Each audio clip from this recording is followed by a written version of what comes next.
अस्सलाम वालेकुम, मैं हूँ शकील कुरेजा। आज वज़ीर दिफ़ा ख्वाजा आसिफ साहब ने 2 इंटरव्यूज़ दिए, बहुत अहम बातें की, वो आपके सामने रखेंगे।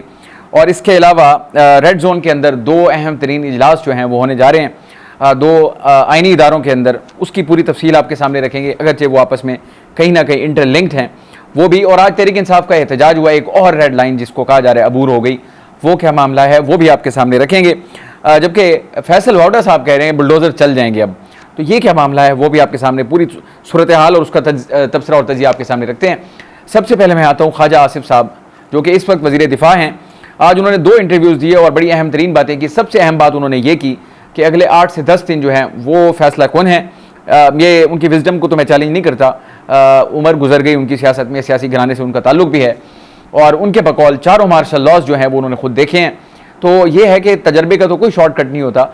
उनका ये कहना है कि जो इस वक्त हालात पैदा हुए हैं वो अपनी पॉलिटिकल लाइफ में उन्होंने पहले कभी नहीं देखे, यानी कि गैर मामूली सूरत हाल है। और मैं इस बात को अग्री करता हूँ इस बात से कि सूरत हाल नो डाउट इंतहाई चैलेंजिंग है, और सब के सब लोग लगे हुए हैं ये यानी कि अंदाज़ा लगाने में कि यार यहाँ से कैसे निकला जाएगा, क्या मुमकिन सूरत हाल हो सकती है। अब तक किसी नतीजे पे नहीं पहुँचे। ये पहली आवाज़ है जो मैं समझता हूँ आई है कि अगले 8 से 10 दिन जो है वो ये कह रहे हैं कि इसमें सूरत हाल में क्लैरिटी आ जाएगी और जो भी नतीजा होगा वो पाकिस्तान के लिए मस्बत होगा।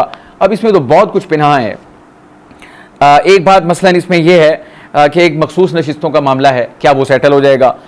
इस वक्त तहरीक इंसाफ और इस्टेब्लिशमेंट के दरमियान जो एक कोल्ड वॉर है, अब उसको जंग कह लें, अब तो एलानिया है, क्या वो सेटल हो जाएगी।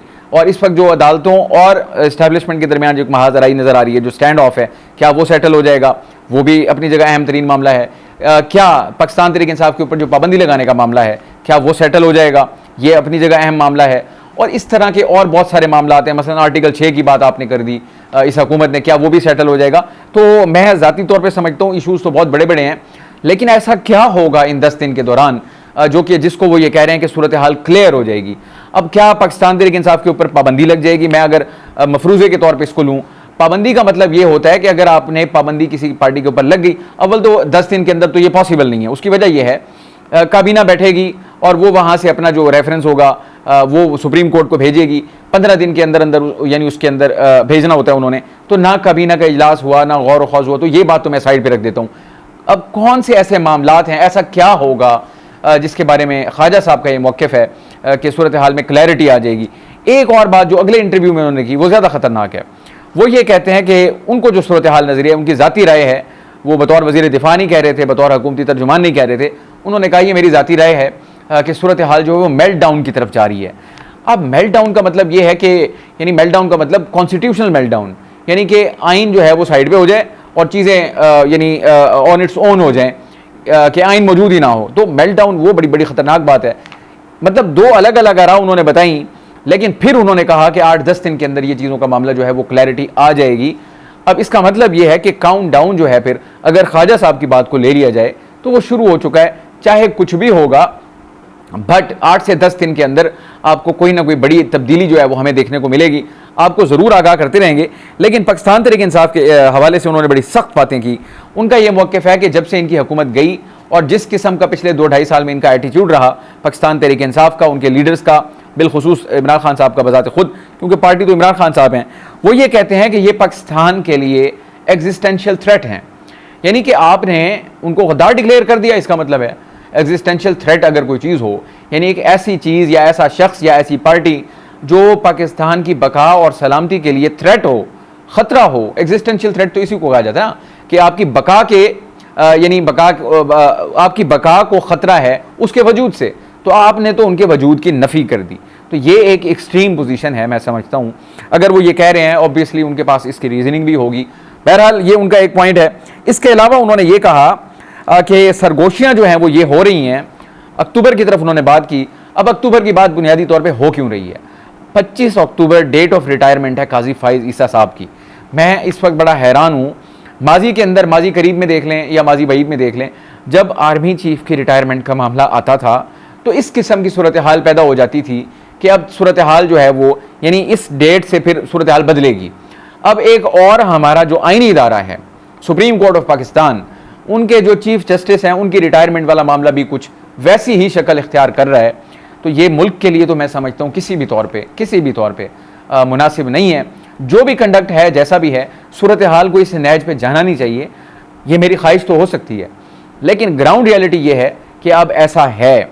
अब ख्वाजा साहब क्या कह रहे हैं कि इनको, कुछ लोगों को ये सरगोशियां हो रही हैं, अक्टूबर का इंतज़ार है, और अंदर जो लोग बैठे हुए हैं उनका ये गुमान है या उनकी ये मनसूबाबंदी है, इनकी बात का मफहूम यही निकलता है कि वो फिर जो इलेक्शन की दरख्वास्त पड़ी है ज़ेर इल्तवा पाकिस्तान तहरीक इंसाफ की, वो उसको लगा देंगे, उसके ऊपर समात होगी, यानी कि एक ऑडिट कह लें या जो भी कह लें, तो फिर वहाँ पे सूरत हाल जो है यानी मंतकी नतीजे की तरफ आगे बढ़ जाएगी पाकिस्तान तहरीक इंसाफ का। यानी कि मतलब ये है कि पाकिस्तान तहरीक इंसाफ को फिर एक रिलीफ मिल जाएगा, वो वाला जैसा कि उनके मुताबिक मखसूस नशिस्तों में उनको मिला है।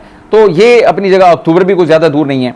ये ख्वाजा आसिफ साहब की ये बातें हैं कि यानी वो एमरजेंसी को भी खारिज अज़ इम्कान नहीं कहते, वो उनका एक कॉन्टेक्स्ट था, उन्होंने रेफरेंस के तौर पे कहा कि माजी में ये होता रहा है और कोई बड़ी बात नहीं है, अब भी हो सकता है, सूरत हाल ऐसी है।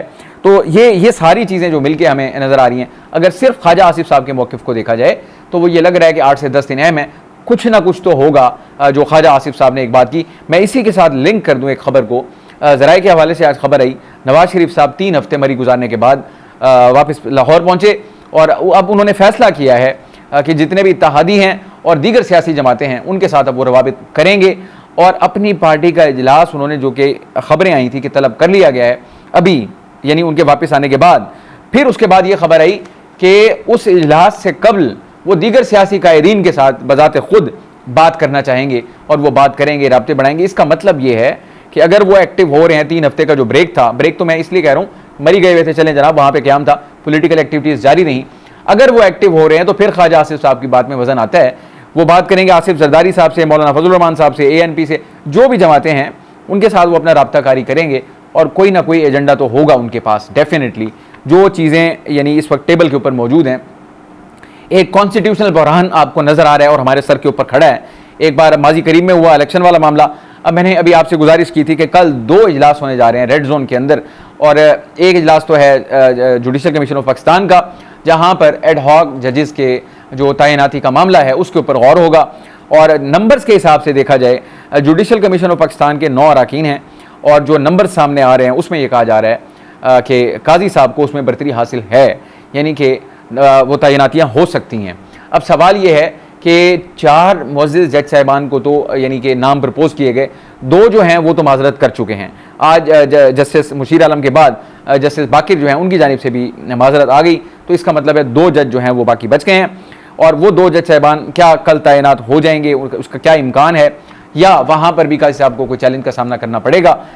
लेकिन इसके ऊपर पाकिस्तान तहरीक इंसाफ ये कह चुकी है, ये बदनीयती पर मबनी अमल है और ये सब कुछ हमारे लिए किया जा रहा है, ना कि पेंडिंग केसेस को सेटल करने के लिए या उनको हल करने के लिए। ये यानी PTI सेंट्रिक है, ये उनका मौक़िफ़ है पाकिस्तान तहरीक इंसाफ का, और इसी के ऊपर उन्होंने कहा कि वो जुडिशल कमीशन ऑफ पाकिस्तान में जा रहे हैं इस इशू को लेके कि ये तैनातियाँ या ये अमल जो है उसको न किया जाए।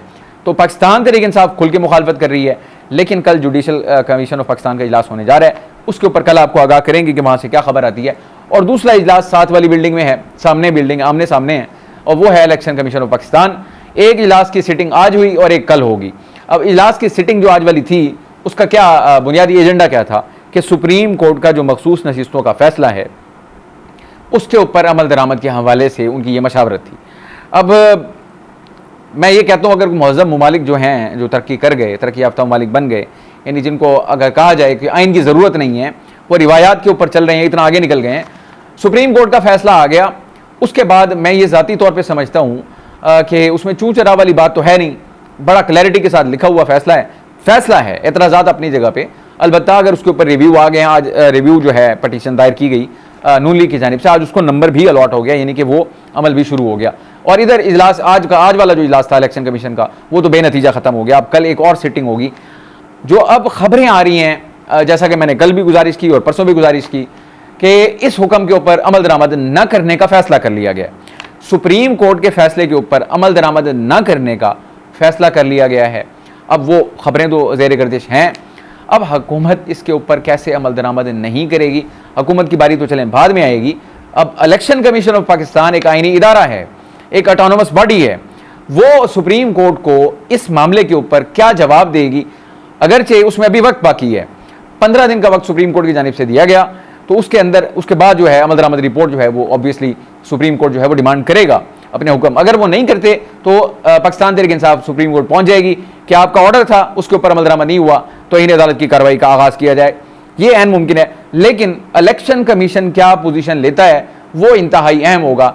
ये मैं एक और गुजारिश कर दूं, इलेक्शन कमीशन हो, पीटीआई या नून लीग, ये जो मामला हैं ये वो है जो फोर्थ फ्रंट है, जो हमें नजर आ रहा है, लेकिन जो असल जंग है वो इसके पीछे है। ये मतलब जंग के प्लेयर्स हैं जो हमें नजर आते हैं, लेकिन बहुत सारी बातें हैं, यानी फैसले कहां पे हो रहे हैं। मैंने कल भी एक गुजारिश की थी, खुली जंग है, सुप्रीम कोर्ट का फैसला है और दूसरी तरफ का फैसला है। सुप्रीम कोर्ट का फैसला है कि ये काम करें, ये मखसूस नशिस्तें पाकिस्तान तहरीक इंसाफ को दें, दूसरी तरफ से फैसला है कि ऐसा नहीं होगा और अगर ऐसा कोई चाहेगा भी तो नहीं करने दिया जाएगा, चाहे वो इलेक्शन कमीशन ही क्यों ना हो। तो ये तो है खबर, मुहीब साहब की खबर है, आपको पता है, मैंने कल भी गुजारिश कर दी। तो अब मैं फिर अगेन ख्वाजा साहब वाला मामला कि आखिर इस बहरान के अंदर से 8 से 10 दिन में ऐसा क्या होगा जिससे हम यानी ये मामला जो है वो सेटल हो जाएं या कुछ शेप अप हो जाए कम अज़ कम। फिर वो मेल्टडाउन की बात भी कर देते हैं कि मेल्टडाउन की तरफ बढ़ रहे हैं, यानी ये भी खदशा है अपनी जगह पे। सूरत हाल जो है वो वोलेटाइल है, गैर मामूली तौर पर। एमरजेंसी की भी उन्होंने कहा खारिज से इम्कान नहीं है, तो एबनॉर्मल चीज़ें हैं, गैर मामूली हालात हैं और कहीं ऐसा ना हो कि कहीं बहुत ज़्यादा गैर मामूली फैसले हो जाएँ और फिर किसी के हाथ कुछ भी ना आए। तो जब मैंने ये सुना माजी में भी जब मार्शल लॉ लगा, हर उस दौर में कहा गया कि उस वक्त मार्शल लॉ का कोई इम्कान नहीं था। तो मार्शल लॉ के बारे में तो अभी भी कहा जा रहा है कि कोई इम्कान नहीं है। ऐसा आज फैसल वाउडा साहब थे एक टॉक शो के अंदर, उन्होंने भी बहुत सारी गुफ्तगू की। अब ख्वाजा साहब जो हैं वो तो कह रहे हैं कि 8 से 10 दिन उसमें सूरत हाल में जो है क्लैरिटी आ जाएगी और जो नतीजा होगा वो मस्बत होगा पाकिस्तान के लिए और पाकिस्तानी कौम के लिए। ये तो एक मौक़िफ़ है। फैसल वाउडा साहब को बड़ा करीब समझा जाता है एस्टैब्लिशमेंट के, और वो शायद खुद भी मेरा ख्याल है कहने में इसमें कोई हिचकिचाहट महसूस नहीं करते। तो उनका आज ये मौक़िफ़ है, उन्होंने कहा जी 3 महीने इंतहाई अहम है। वो 3 महीने की बात कर रहे हैं, वो भी अपनी जगह लॉजिकल है, यानी कि बहुत सारी चीज़ें हैं जो मुझे लगता है 3 महीने के अंदर कहीं ना कहीं मंतकी अंजाम को पहुँच सकती हैं और इन 3 महीनों के अंदर फिर शायद वो आपकी डेट आ जाएगी, अक्टूबर वाली शायद करीब हो जाएगी। तो वो भी एक अहम फैक्टर है। आज पाकिस्तान तहरीक इंसाफ की पार्लिमानी पार्टी का इजलास था और इजलास के बाद वो उन्होंने इलेक्शन कमीशन की तरफ मार्च किया, यानी उनका एक प्रोटेस्ट था और उनकी जो टॉप टियर लीडरशिप है वो सारे के सारे मौजूद थे और वहाँ पे कुछ ऐसे नारे लग गए जो कि मैं ज़ाती तौर पे समझता हूँ नहीं लगने चाहिए थे। ये यानी आग के ऊपर जलती पे तेल का काम करती हैं ऐसी चीज़ें। इस चीज़ को आज फैसल वाउडा साहब ने कहा कि ये एक और रेड लाइन आज क्रॉस कर दी पाकिस्तान तहरीक इंसाफ ने, और उनका मौक़िफ़ ये है कि जो जिस जमात ने 9 मई किया उस जमात के लिए सुप्रीम कोर्ट ने जो फैसला दिया वो मोहर सब्त कर दी और उसके बाद उनके लिए अब कोई रियायत नहीं है। ये वाउडा साहब का मौक़िफ़ है, यानी कि आप उनके मौक़िफ़ को मौक़िफ़ समझें, पैगाम समझें या जो भी समझें आप, उनका ये मौक़िफ़ है कि कोई रियायत नहीं होगी। आज एक और रेड लाइन क्रॉस हो गई है और अब बुलडोज़र चलेगा। ये कौन कह रहे हैं? वाउडा साहब, बुलडोज़र चलेगा। तो अगेन आप बात देख लें ख्वाजा साहब की, मेल्टडाउन की तरफ भी जा रहे हैं और 8 से 10 दिन फैसला कौन है, उसके बाद सूरत हाल में क्लैरिटी आ जाएगी। वाउडा साहब कह रहे हैं बुलडोज़र चलेगा, एक और रेड लाइन यहाँ क्रॉस हो गई। तो चीज़ें यहाँ पे अपनी जगह खड़ी। अब आ जाए तहरीक इंसाफ की जानिब। आज उमर अयूब साहब जो कि इस वक्त कौमी असम्बली में अपोजिशन लीडर हैं, उनकी मुलाकात हुई इमरान खान साहब से। इमरान खान साहब से मुलाकात के बाद जो उन्होंने गुफ्तगू की, उन्होंने कहा जी, इमरान खान साहब ने कहा है कि हमारी हकीकी आज़ादी की जंग जारी रहेगी। अब हकीकी आज़ादी की जंग आप बखूबी जानते हैं, वो खुद भी बता चुके हैं, मैं भी बारहा बता चुका हूँ कि जो उनकी जंग है, यानी वो कहते हैं गुलामी कबूल नहीं है यहाँ पे, अंदर वाली गुलामी, तो वो कह रहे हैं वो जंग जारी रहेगी। उन्होंने भी यानी इसको कहते हैं तिबली जंग बजाना, कि वो एक कदम पीछे हटने की बजाय एक कदम, यानी आपने जब आके ऐलान किया है तो आप उसको क्या कहते हैं, यानी कि एक चीज़ को अगर फ़र्ज़ करें वो दबी हुई थी तो आपने दोबारा उसको ज़िंदा कर दिया और सामने ले आए। तो वो अपनी जगह पे डटे हुए हैं। और आ गया पाबंदी का हवाला पाकिस्तान तहरीक इंसाफ के ऊपर। आज उमर अयूब साहब ने कहा कि किसी का बाप भी पाकिस्तान तहरीक इंसाफ के ऊपर पाबंदी नहीं लगा सकता। अब मुझे आप एक बात बताइए, मैंने उसी दिन एक बात की थी जिस दिन अता तारड़ साहब ने ये बात आके की, उनके जो ओपनिंग स्टेटमेंट्स थे, उन्होंने कहा जी बस बहुत हो गया, अब ये होगा, अब वो होगा, फलाना फलाना, पाकिस्तान तहरीक इंसाफ और पाकिस्तान ये साथ नहीं चल सकते। मैंने उस वक्त इस जुमले पे कहा था, आई विश कि ये अल्फाज जो हैं ये हमारे अता तारड़ साहब के ही हों। अब आ जाएं, मेरी उसी बात को अगर ले लिया जाए, अब वज़ीर दिफा ख्वाजा आसिफ साहब हों, राना सनाउल्लाह साहब हों, डिप्टी प्राइम मिनिस्टर इसहाक डार साहब हों, वो सब ये कह रहे हैं जैसे कि उनको इस चीज़ का पता ही नहीं था कि उनकी अपनी हुकूमत ये फैसला करने जा रही है। जबकि अता तारड़ साहब आके कह गए कि ये फैसला हो चुका है, इत्तेहादियों से मुशावरत हो चुकी है। इत्तेहादी कह रहे हैं कि हमसे कोई मुशावरत नहीं हुई। और पार्टी वाले लोग जो हैं ये जो हैं ये खुर्रम साहब, साबिक वज़ीर खुर्रम दस्तगीर खान साहब, उन्होंने कहा जी वो विफाकी वज़ीर साहब ही बता सकते हैं, वो तो नहीं बता सकते। राना सनाउल्लाह साहब कह रहे हैं कि उनका एक और नुक्ता नज़र है, और ख्वाजा साहब कहते हैं मशावरत होगी उसके बाद फैसला होगा, अभी फैसला नहीं हुआ। आज राना सनाउल्लाह साहब ने भी ये बात दोहरा दी। इसी तरह इनके दीगर रहनुमा जोमा जो हैं वो भी यही बात कर रहे हैं। तो इसका मतलब क्या हुआ, फिर ये नून लीग का फैसला तो ना हुआ, ये पाबंदी लगाने वाला, जिसके ऊपर आगे विफाकी वज़ीर साहब ने प्रेस कॉन्फ्रेंस कर दी थी। तो अब सूरत हाल ये है कि उनके अपने अंदर इतनी ज़्यादा कन्फ्यूजन है मुस्लिम लीग नून के अंदर। तो ये मैं ये समझता हूँ कि हर तरफ आपको क्योस नज़र आ रहा है, सूरत हाल कहीं से कोई बिल्ड होती हुई नज़र नहीं आ रही। बिगाड़ तो आपको चीख चीख के बोल रहा है। और कल की रिपोर्ट फिच वाली मैंने आपके सामने वो हवाले रख दिए सारे, कि वो भी अंदाजे लगा रहे हैं कि 1.5 साल और फिर इमरान खान की रिहाई यानी दूर है, फिर टेक्नोक्रेट सेटअप, ये सारी चीज़ें जो हैं इससे इम्प्रेशन क्या जाता है, हमारा इम्प्रेशन तो चलें अपनी जगह पे है, इससे आपका जो माशी सूरत हाल है उसमें बेहतरी का इम्कान कैसे पैदा होगा, आपकी इन्वेस्टमेंट्स कैसे आएंगी। तो ये बड़े बड़े सवाल हैं, चुभते हुए अपनी जगह पे मौजूद हैं, लेकिन सूरत हाल जो है उसमें कोई बेहतरी का इम्कान ज़ाती तौर पे मुझे तो कहीं भी कोई नहीं नज़र आ रहा। और उमर अयूब साहब ने आज फिर चीफ इलेक्शन कमिश्नर साहब के भी इस्तीफ़ा का मुतालबा कर दिया, और जो अरकान हैं उनका भी मुतालबा कर दिया। अब कल के जो 2 इजलास हैं इसके ऊपर आपको कल ज़रूर आगाह करेंगे। दोनों इजलास अहम नौइयत के हैं, आपस में मैंने इसलिए लिंक कहा कि दोनों का ताल्लुक कहीं ना कहीं पाकिस्तान तहरीक इंसाफ से नज़र आता है। एक तो डायरेक्टली है और दूसरा जो है एडहॉक जजेस वाला, यानी कि जो इलेक्शन कमीशन का इजलास है वो मखसूस नशिस्तें हैं जो कि तहरीक इंसाफ को सुप्रीम कोर्ट दे चुकी है, वो इजलास होगा, उसकी कल आपको आगाह करेंगे। और एडहॉक जजेस वाला मामला तहरीक इंसाफ उसको PTI सेंट्रिक समझ रही है, और टाइमिंग के ऊपर सब ने सवाल उठाए हैं, इसमें कोई शक नहीं है। तो दोनों का जो भी फैसला होगा वो कल आपको ज़रूर आगाह करेंगे। आप भी दुआ करें, हम भी दुआ गो हैं, अल्लाह पाक हमारे लिए, हमारे मुल्क के लिए बेहतर हालात पैदा करे और हम इन मुश्किलात से निकलें और आवाम की ज़िंदगी जो है वो आसान हो। आज के लिए इतना ही। आप हमारी वीडियोस को लाइक कर सकते हैं, चैनल को ज़रूर सब्सक्राइब करें और अपना फीडबैक कमेंट के ज़रिए आप हमारे साथ शेयर कर सकते हैं। आपसे इंशाअल्लाह कल मुलाकात होगी। इजाज़त दीजिए, अल्लाह हाफ़िज़।